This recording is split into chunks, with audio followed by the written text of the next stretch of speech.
Estamos de volta com mais um Tecnopolítica e hoje nós vamos discutir um tema extremamente relevante que vincula o jornalismo aos sistemas computacionais, aos sistemas chamados de decisão automatizada. Seria possível um jornalista realizar uma reportagem sobre um sistema de decisão automatizada, sobre sistemas algoritmos, sobre inteligência artificial, ou esse é um campo exclusivamente de quem conhece profundamente códigos e computação? E para discutir a possibilidade das reportagens de sistemas que estão cada dia mais presentes no nosso dia a dia, no nosso cotidiano, eu estou aqui com a Krishma Carreira. Muito obrigado, Krishma. A Krishma é doutora pela Metodista. O doutorado dela é sobre, efetivamente, a reportagem em sistemas de decisão automatizada.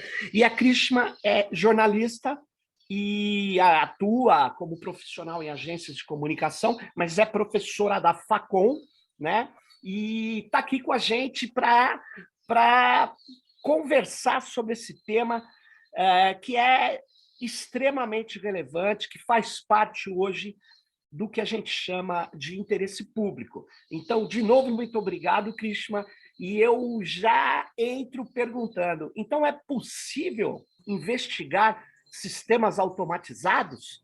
O que você tem a nos dizer? Fico muito feliz a gente estar conversando sobre isso. Eu acho que é um tema, né, extremamente importante. Não foi à toa que isso me motivou para fazer o doutorado, né? Foi minha tese, mas não só por isso, porque eu acho que realmente isso a gente tem que discutir cada vez mais. Afinal de contas, impacta todos nós, né?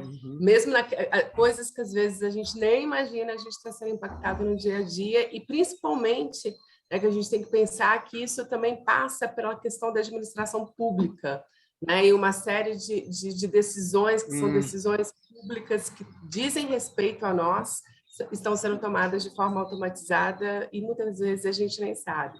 E respondendo a sua pergunta, sim, é possível, né? Eu acho que a gente tem que pensar sempre numa formação em rede, num grupo de pessoas que tem competências diversas, têm olhares diversos, mas é possível você investigar sem você ser uma pessoa, sem você ser uma pessoa que trabalha, né, com computadores, com tecnologia, com códigos, com inteligência artificial. É possível. Mas assim, Krishma, e como que seria isso? Por exemplo, você tem hoje sistemas automatizados assim, em várias e várias na verdade, situações no nosso caminho, né? Desde quem usa a internet até um aplicativo, tal.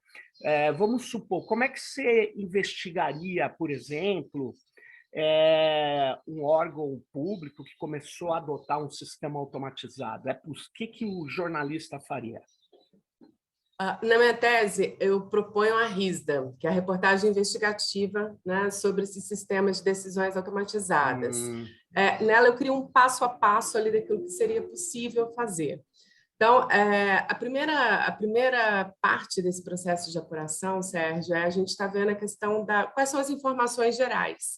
E isso a gente consegue através da Lei de Acesso à Informação, né?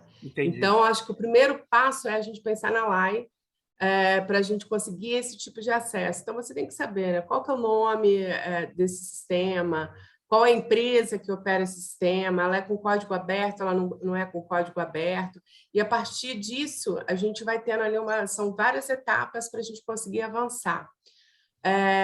E aí a gente precisa ver quais são os dados, né, quais são as variáveis que estão envolvidas nesses dados, ter algum tipo de controle, envolve dado pessoal, não envolve dado pessoal, e aí vai entendendo, né, quais são os erros, tem erros, produz algum tipo de dano, produz algum tipo de viés, e aí também a gente vai indo até as informações complementares, né, que a gente vai agregando.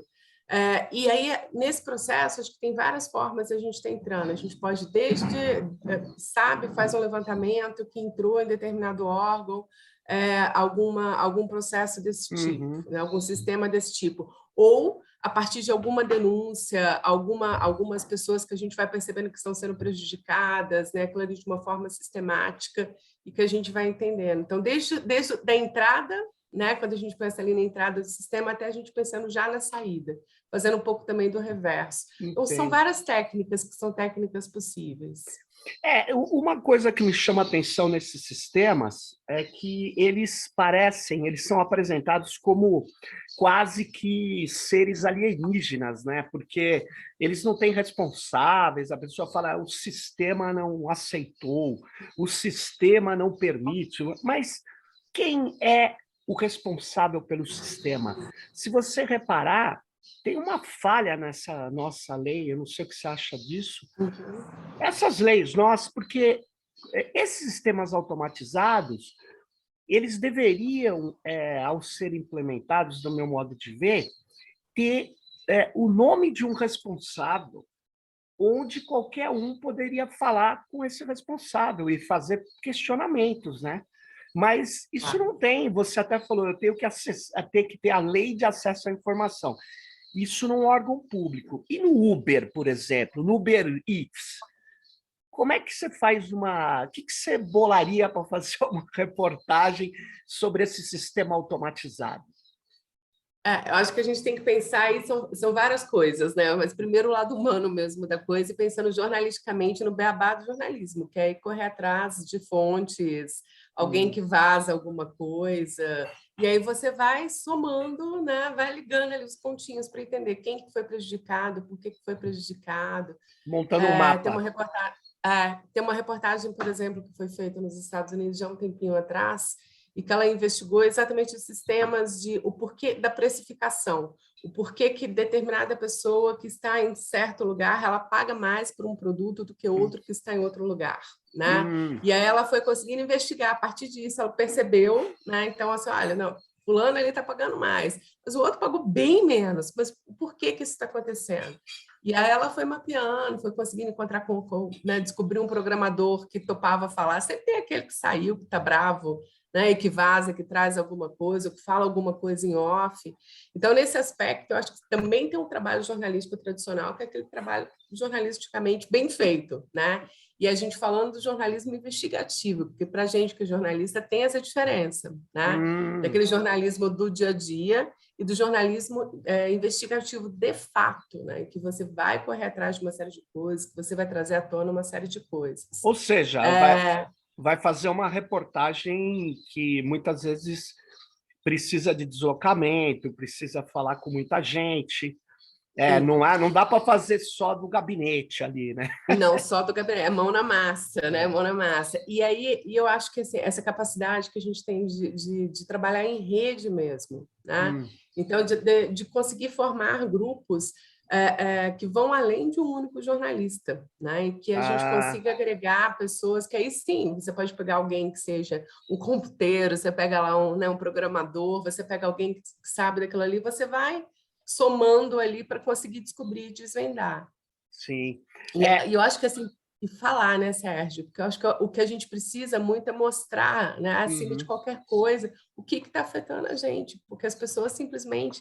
É muito fácil hoje em dia, né? Todo mundo quer o serviço mais fácil, o acesso mais fácil, aquilo que é mais bacana. Então, assim, você está olhando ali, está brincando ali no celular, apareceu alguma coisa, você já vai, clica automaticamente ali sem ler nada, e as pessoas não percebem o que está afetando o direito ali na vida delas em relação a isso. Então, se ela consegue benefício ou não.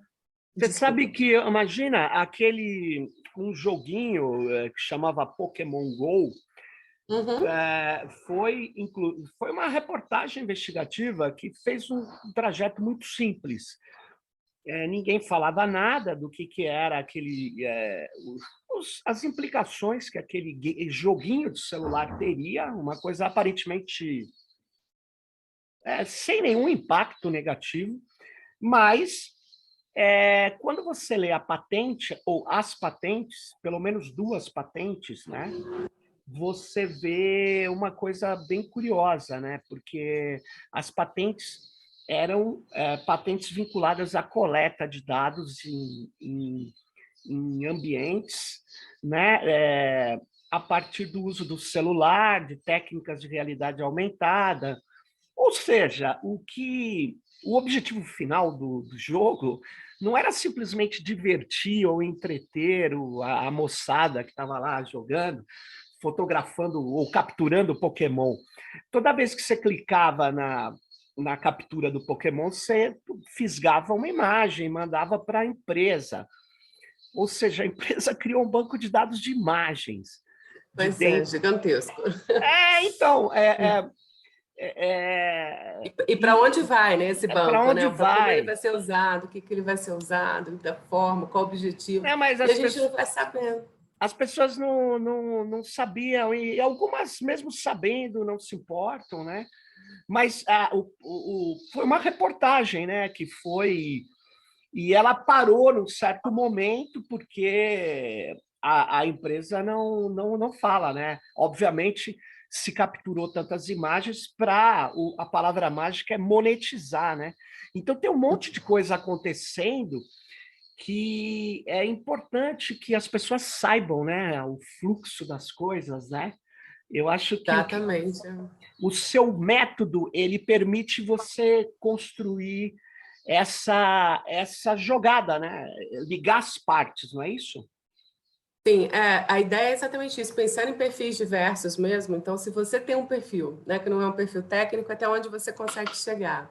Se você tem um perfil, né, um pouco mais que você consegue aliar essa questão, tanto do jornalismo, mas também você entende um pouco mais de determinados processos, você sabe, às vezes, programar, né, mesmo que seja alguma coisa, uma programação mais básica, você consegue chegar a tanto. Se você, né, dependendo do teu perfil, mas se você forma essa rede, você consegue atingir já um outro volume. E aí, pensando sempre em três processos, em três etapas, né? Desde a entrada desse sistema, a saída, e ali o meio, né? O processo, como que ele foi sendo modelado, como foi sendo desenvolvido. Então, eu acho que hoje, não só jornalista, mas de uma forma geral, a gente tem que ter a gente tem que entender muito essa questão computacional, né? A lógica computacional, Sim. né, Sérgio? Isso é muito fundamental, porque a gente é cercado por esses sistemas, então a gente precisa entender, ser alfabetizado nesse aspecto, né? A gente tem a gente tem falado muito sobre fake news, Sim. ainda fala pouco, né, em função daquilo que a gente precisa falar, mas a gente tem falado Sim. mais. Mas a gente tem que ter essa educação algorítmica.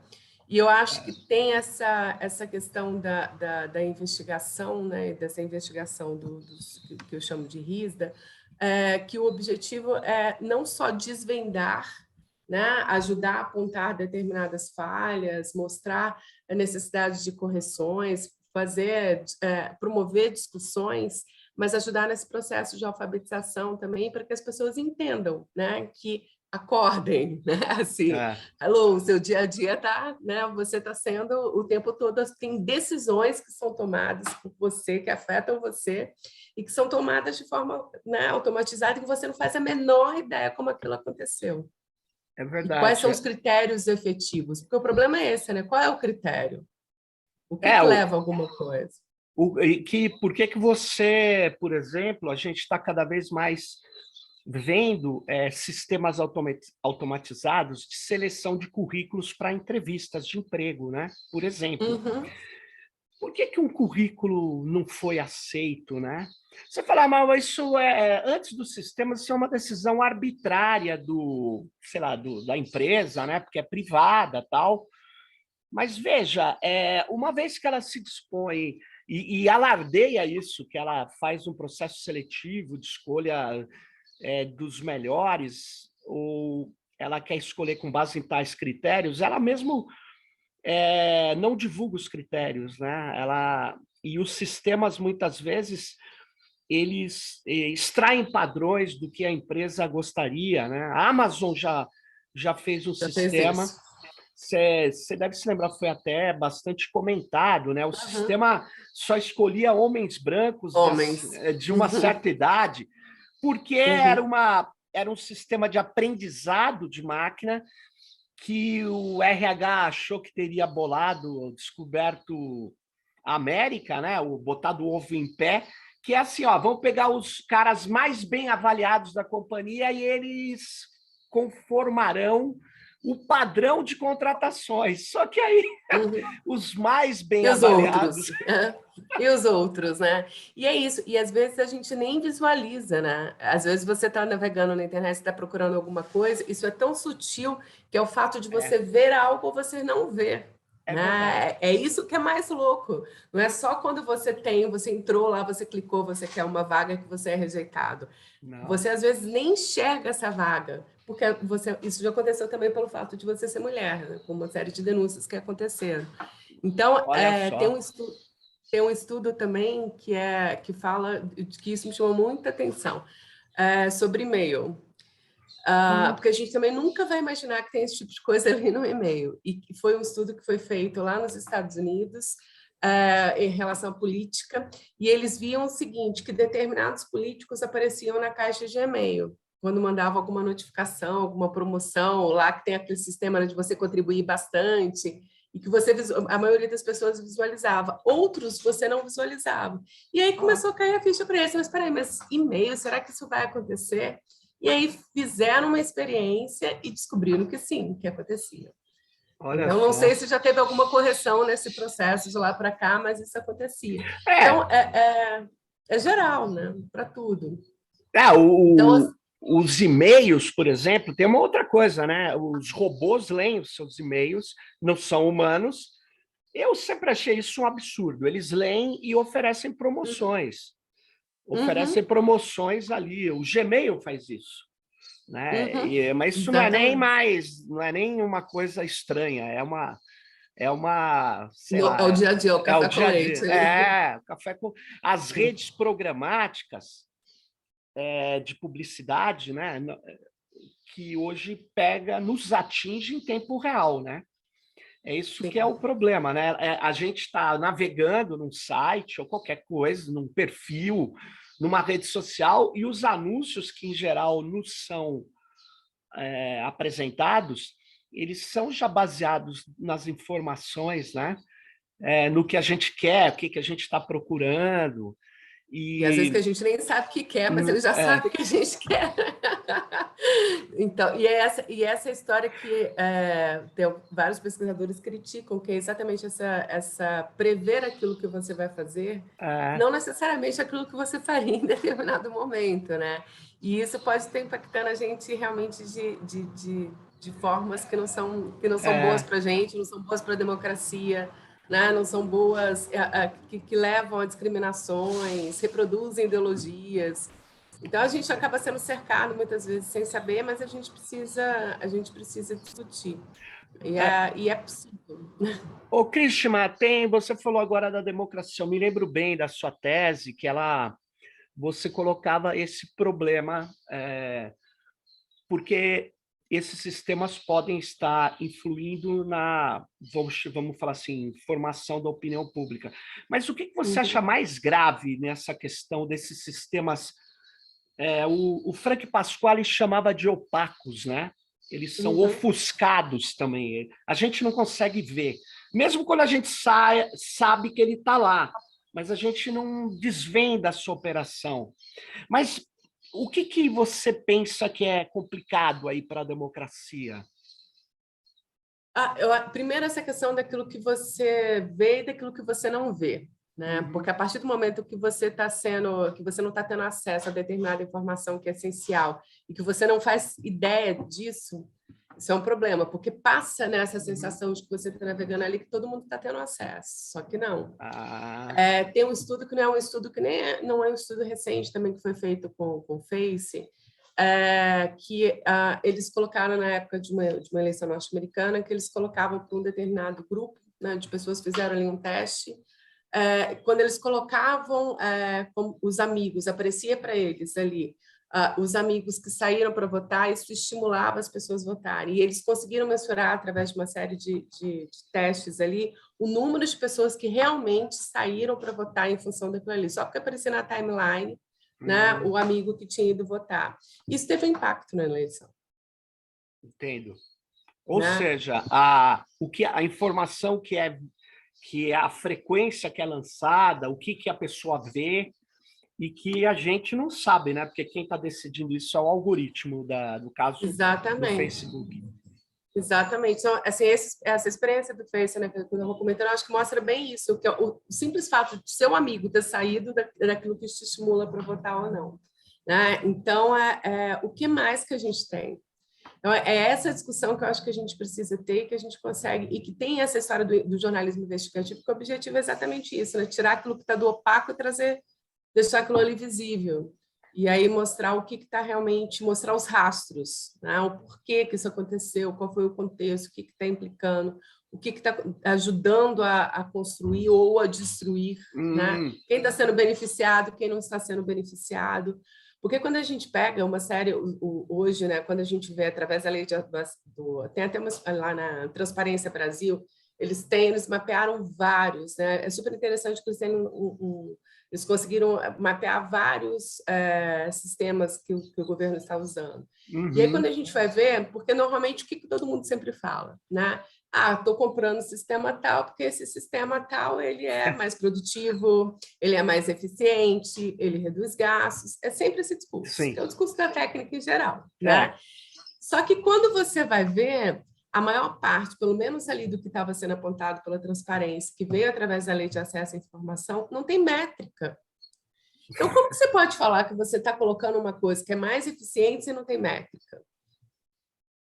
Né? E isso me chamou muita atenção, porque era um percentual bem grande que não tinha métrica. Ou seja, não tem como avaliar o que era antes e o que vai ser depois. Exatamente. Se você não consegue, né, saber o que justifica, então, de fato, você está usando aquilo ali. E aí, só outro ponto, que eu acho que é um ponto também importante quando a gente reflete do ponto de vista de jornalismo, que, em geral, as editorias, né, que cobrem inovação, que cobrem tecnologia, infelizmente, são o oba-oba das empresas tecnológicas, né? Sempre o deslumbre. Então, olha que coisa maravilhosa, que coisa sensacional, né? Criaram isso vai transformar a sua vida. É uma reprodução do que é aquilo que a Aliás, Cris, tá você me lembrou, eu acompanho essas questões também, e eu vejo blogs de grandes líderes da tecnologia, do Vale do Silício, e é curioso que eles dizem assim, agora com essa tecnologia iremos reduzir, alguns falam, acabar com a fome no mundo. Eu falava, mas desde quando a fome no mundo ela existe por falta de tecnologia? No passado, sim, existiu momentos de fome onde não havia alimentos mesmo. Hoje, há alimentos e abundância, as pessoas passam fome, não por falta de alimentos. Hoje não é por isso, é por falta de uma estrutura social que permita que ela tenha acesso ao alimento. Porque você fala, não, as empresas de alimentos, elas vivem do quê? De vender alimentos, né? Então, elas não podem dar mais do que vender, porque senão o motivo delas se esvai, né? A função de lucro. Mas é curioso que ele fala, agora, essa tecnologia no campo, por exemplo, né, do agrobusiness digital, ela acaba com tudo. Quer dizer, é um discurso que chega a ser irritante para quem acompanha o tempo todo e, por outro lado, mostra ingenuidade, né? Porque se eles fazem esse discurso é porque as pessoas acreditam, né? Exatamente. Não, e o que me chama a atenção é que quando a gente vai ver, por exemplo, prêmios, e que são prêmios que são dados para jornalistas que cobrem essa área, em geral, são jornalistas que reproduzem esse discurso. Né? Não é o jornalista que foi e que denunciou alguma coisa. É o jornalista que é o divulgador de release, então, né? O que teve acesso primeiro à informação, então, aquele que consegue sempre estar divulgando primeiro, né? Consegue estar discutindo aquilo ali primeiro. Então, isso é uma... que eu acho que tem lá o seu papel, né? Se a gente for pensar assim, tem o seu papel. São vários papéis que são necessários. Sim, claro. Quando a gente pensa do ponto de vista democrático, tem o seu papel, é importante. Mas a gente precisa, enquanto sociedade, da gente discutir, né, o outro lado, porque assim, tudo bem, a tecnologia tem milhares de coisas que são sensacionais, os sistemas automatizados, claro, né, eles trazem vários benefícios, a gente não pode falar que não trazem, é claro que trazem. Senão não era nem usado, né? Claro. Exatamente. Agora, cadê aquele problema, né? Quais são as pessoas que foram prejudicadas com aquilo ali? Por que foram prejudicadas? Como que resolve? Tem um sistema de controle? Dá para explicar aquele sistema? Quem é responsabilizado? Então, assim, a gente precisa discutir isso e a gente precisa apontar isso, né? Então, uma coisa é, se você estivesse indo lá num órgão público, que você faz lá o seu requerimento, você pede alguma coisa, e você sabe que tem uma pessoa lá que está tomando aquela decisão, que você consegue identificar aquilo ali, que você às vezes vai lá e reclama ou não, se você tiver direito de estar reclamando, se você foi prejudicado. Agora, com sistemas, você nem sabe, às vezes, como que foi tomado e qual foi realmente, como a gente já conversou, qual foi o critério. Então, a gente precisa entender um pouco mais isso. A gente consegue, né? Porque como os sistemas que são sistemas muito complexos, a gente sabe que a gente chega até uma certa parte, né? Mas não é porque chega até uma certa parte que você tem que desistir de antemão. Não, mas é importante. Você tem uma parte, né? Você até tinha escrito, né? Quando o código não é acessível, mas é possível ter acesso aos dados de entrada e saída, que o sistema é desenhado para entregar, né? Uhum. Essa pequena frase que eu li do seu trabalho, o que acontece? De fato, né? É uma coisa básica. Que tipo de dados são reunidos para tomar uma decisão, mesmo que você não saiba como a rede neural processou aquilo? É importante você ver alguns dados de saída, ou seja, algumas decisões, permite ver o problema que pode estar ocorrendo, né? Mesmo que Exatamente. você pode, por exemplo, tirar direitos de pessoas, prejudicar pessoas, e o próprio, vamos falar assim, gestor daquele departamento, daquele órgão público, ele nem vai saber como aquilo procedeu, o que é grave, né? Porque eu fiz um Tecnopolítica, Krishna, que eu falava dos documentos de Stanford, um pessoal pesquisando inteligência artificial, e eu me lembro bem que um médico, ele aparece e diz assim, olha, eu uso um sistema aqui que eu não consigo explicar como ele dá uma série de opções de diagnóstico, mas 90% delas são, uma vez que eu avaliei, ele avaliou os resultados, ele acha viável. Aí, uma hora, ele me chamou muita atenção o seguinte, eu falei, nossa, então ele não defende a explicabilidade como uma questão importantíssima ali, no caso de um diagnóstico médico. Só que lá na frente ele fala, esse sistema não poderia ser usado pelo governo para tomar decisão sobre a vida das pessoas. Por quê? Porque aí a pessoa quer saber como que aquela decisão foi tomada. Precisa ser explicado, né?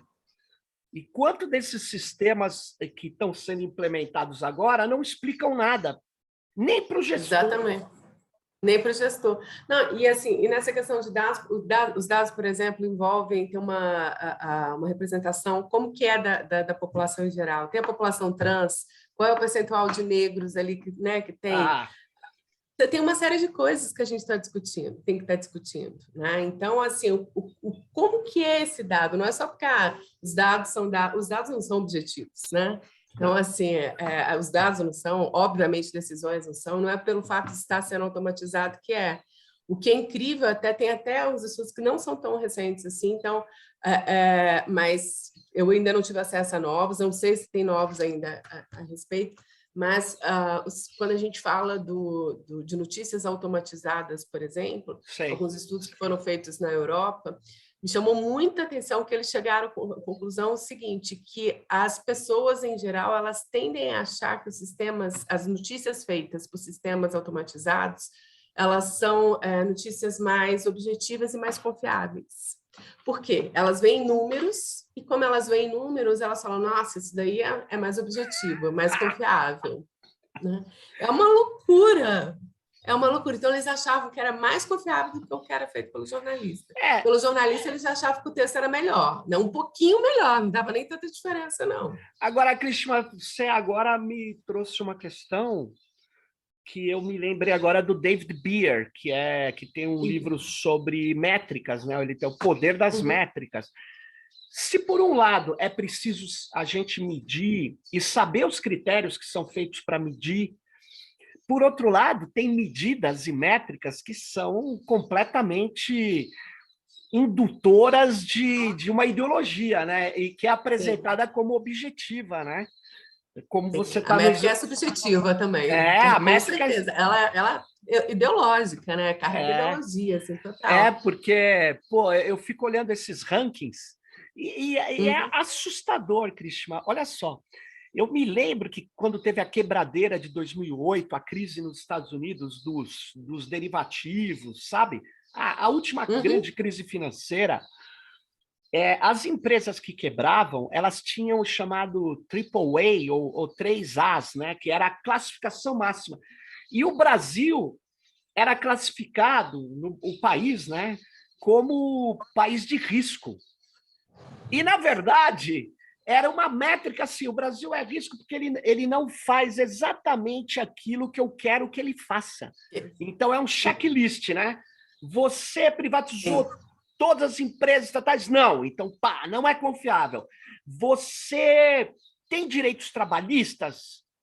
Tem. Não é confiável. Aí, óbvio, né? Aí, quando você vai ver empresas que vendiam areia no meio do oceano ou o oceano no meio do deserto, estavam com 3As de classificação. Então, é uma métrica, precisa muito olhar. O que é interessante, porque, principalmente quem vai fazer uma reportagem desse nível, né, de sistemas ou de métricas, ela precisa olhar muito bem os critérios que embasam essas métricas, né?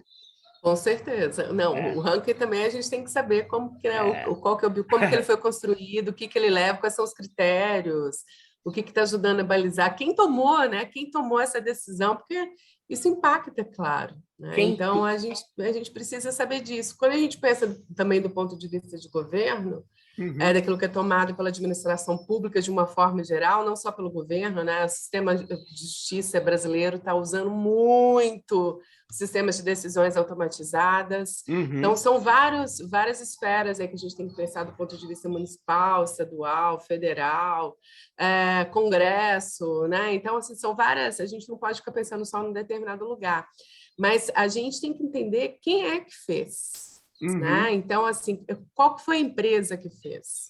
Qual a motivação também, né? Exatamente. É brasileira ou não é brasileira? Porque tem coisas, obviamente, que impactam o fato de ser brasileira ali no resultado. Né? A questão da língua, por exemplo, como que é essa questão se você tem um determinado bot que está falando com você através ali do WhatsApp, dependendo da forma que a pessoa fala, dependendo da região, ela pode acabar não encontrando aquilo ali que ela precisa, ela está sofrendo uma certa discriminação ali no resultado. Entendi. Né? Então, assim, a gente tem que entender quem é que fez. Foi o próprio governo? Qual é a base de dados que o governo está usando? Pertence ao governo? Agora, e se é uma empresa, né? Que o governo contratou, essa empresa que o governo contratou está tendo acesso a qual base de dados nossa que o governo está fornecendo? Para onde está indo essa base de dados que essa empresa está usando? Apesar que, só um pequeno comentário, Krishna, recentemente a gente viu que o Paulo Guedes está dando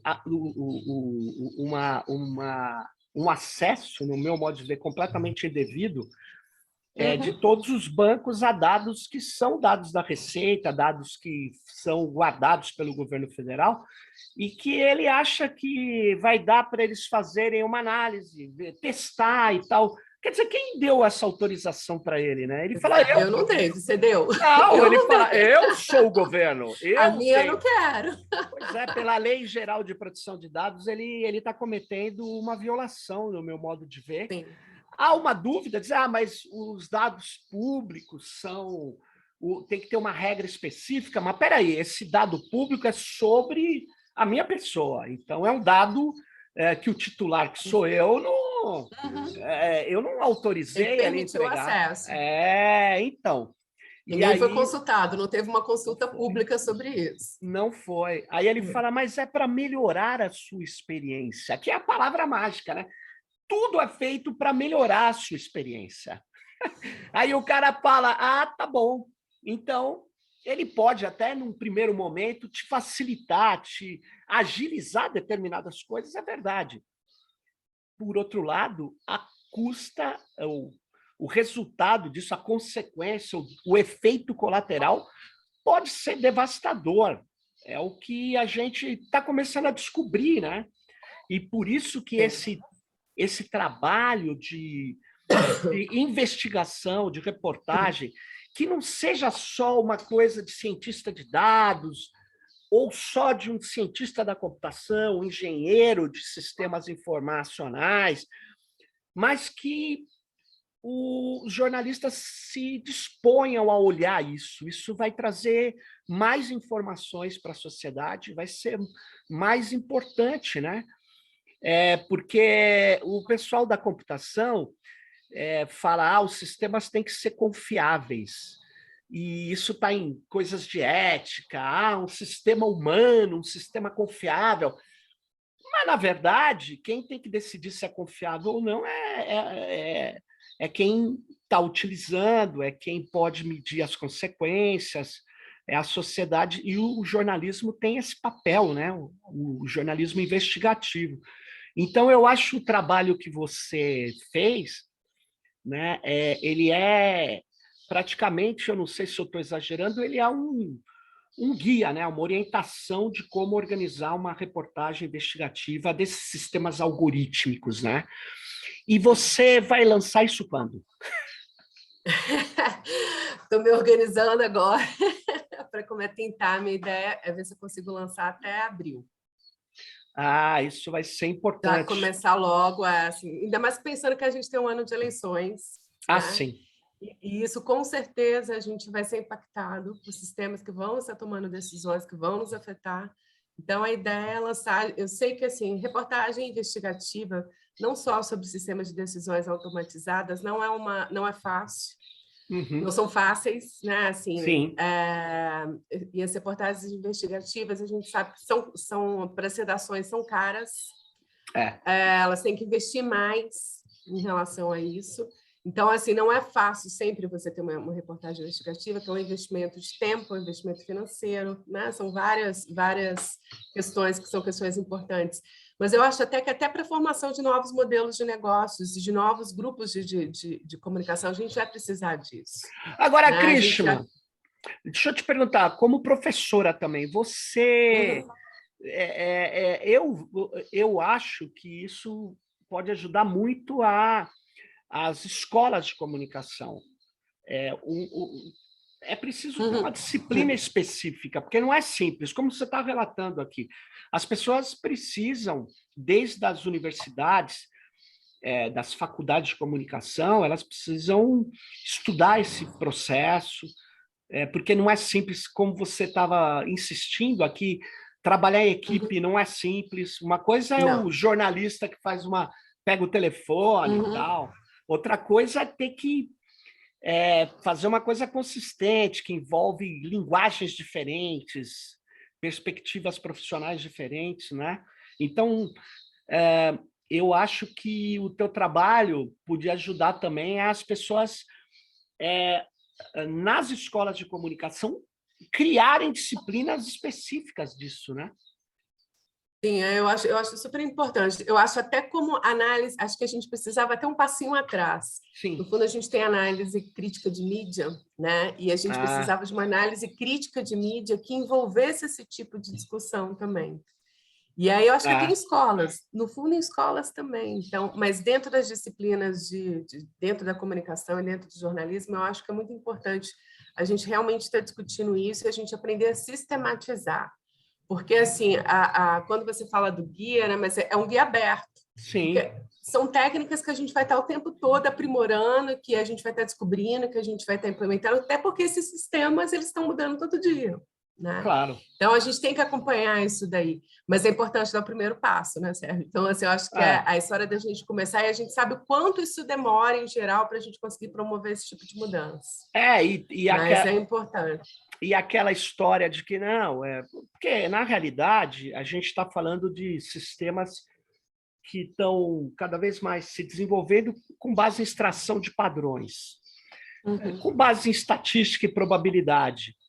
Então, você colocar os fundamentos da estatística e da probabilidade para mostrar essa ausência de objetividade total também é importante nas escolas de jornalismo, porque depois eu vejo várias matérias, eu sei que tem interesses de empresas, tal, mas que apresentam, como a gente havia falado, apresentam aquilo não só com a modernidade, novidade, só os aspectos que são do release, deslumbrantes, mas muitas vezes é apresentado como a ideia de que aquilo é extremamente preciso, é quase que um objeto. Não obrigatório, né? Você não pode ir contra, porque senão você está fora desse mundo. Não, o mundo você vive. É preciso, é certo, é matemático, como se a matemática só trouxesse certeza. Quando a gente fala de probabilidade, a gente não está falando só de certezas, né? Enfim, é preciso discutir isso e formar pessoas capazes a duvidar, né? Que você fala, não, isso é ruim. Não, não é ruim. A dúvida, ela é muito importante nessa missão de ver, de analisar os riscos, os perigos, as consequências e corrigir, né? Muitas vezes isso permite a correção, mas se você não sabe onde está o erro, você não vai tentar corrigir, né? Então, eu acho que... Isso é uma mudança de mentalidade, viu, Sérgio, de jornalismo, porque o que acontece é o seguinte, isso a gente já vai observando, né? Porque antes os jornalistas, sempre quando você conversava com alguém, por que você quer fazer jornalismo? Eu gosto de escrever, né? Assim, eu me comunico bem. Sempre vem aquele primeiro dia de aula, sempre normalmente é assim. Hoje você já tem um pessoal que adora o jornalismo de dados, então, e que já é uma nova mentalidade, né? Já é um grupinho diferente. Eu fiz um curso uma vez de jornalismo de dados, que me chamou muita atenção na hora do intervalo, porque era num lugar, num prédio, que tem uma série de startups, e aí nesse prédio, nesse andar desse curso, tinha até um bar, né, que tava. E quando foi na hora do intervalo, eu achei muito curioso, porque ninguém foi para o bar, foi quando os jornalistas que estavam lá fazendo o curso, eles abriram o computador e ficaram no computador. E eu falei, gente, que povo é esse? Qual é essa coisa, uma nova mentalidade? Porque é um pessoal diferentinho do jornalista padrão. E já tem vários jornalistas que já estão fazendo estatística. Então, é um grupo que tem características diferentes. O que eu acho importante é a gente também mudar essa mentalidade do jornalista. O jornalista, ele pode entender de probabilidade, né? Ele pode entender de estatística. Por que não? Porque isso vai fazer diferença para ele na vida dele a partir de agora. Então, é importante não deixar isso restrito a um grupo, mas pensar que isso vai fazer parte de um projeto, que eu acho que é um projeto social mesmo que a gente tem que ter, né? Qual é a sociedade que a gente quer? A gente quer uma sociedade que tem facilidades, que emprega uma série de decisões automatizadas, que quer redução de custo, que quer, né, uma série de coisas, tudo bem. Mas até onde? Qual é o custo disso? O que a gente quer efetivamente delegar para uma máquina para fazer em nosso nome? Claro. Então, a gente tem que discutir isso. E saber que nem o jornalismo é objetivo, né? E nem o sistema algorítmico é o seu maior aliado objetivo também. Exatamente. Então, ter crítica, mas para fazer uma crítica profunda é preciso conhecer, né? Então, eu acho muito legal esse esforço, acho muito legal essa proposta que você traz, espero que ela consiga estar logo à disposição para todas e todos, que não só que estão nos ouvindo aqui, vendo, quem está também no videocast, mas que possa incentivar que mais e mais comunicadores adquiram essa habilidade, né? Trabalhem essa investigação sobre esses sistemas de gestão algorítmica, né? Sistemas automatizados, e que isso vai ser derradeiro para não só no momento eleitoral, mas também no dia a dia, principalmente, né? Porque nós estamos tendo esse cotidiano de mediadores, né? Porque não são só intermediários, né? Eles conduzem, eles alteram as nossas condutas, né? Então, ou eles tentam alterar, né? E a gente não vê, como você bem colocou. Não é o William Bonner falando lá, ou deixando de falar algo, que você fala, olha, ele não falou uma coisa muito importante que aconteceu hoje, olha, está omitindo, ou então ele falou uma coisa distorcida, ou não, ele falou uma coisa que é real. Você não ouve, né? Você não vê, né? Ele tá... Você não tem quem xingar, né? Você não tem quem brigar, né? É isso aí. Pô, muito obrigado aqui, Christian, pela sua participação nesse Tecnopolítica. Valeu muito. E você tem ainda um segundinho para dar um plá para a moçada, para todas e todos que estão nos ouvindo. Dá uma mensagem final aí para a gente. Gente, vamos acordar. A gente precisa acordar. A gente tem que pensar que isso é possível fazer. Não dá para a gente sentar, ficar esperando que alguém faça pela gente. A gente tem que ter garra. A gente tem que entender que esse mundo que a gente vive agora é um mundo que é um mundo mediado mesmo por sistemas algorítmicos, e a gente não pode aceitar isso só, né? Sentar e falar assim, tudo bem, deixa passar. A gente tem que agir, a gente tem que investigar e a gente tem que ajudar a transformar. Vamos embora. É isso aí. Muito obrigado, Christian, por sua participação aqui nesse Tecnopolítica. E você dê um clique aí, ajude a divulgar, ajude a gente, inclusive, superar os bloqueios algorítmicos que existem. Muitas vezes, quando a gente fala das plataformas, as audiências caem. Será por quê, né? Porque são sistemas que a gente não controla. E dá uma força aí. A gente está no Telegram também, está em vários lugares, dê um clique, sininho, tudo mais. E fique ligado no próximo Tecnopolítica. Bye, bye para todas e todos. Até mais, gente. Aí, valeu, tchau, tchau. Valeu, tchau.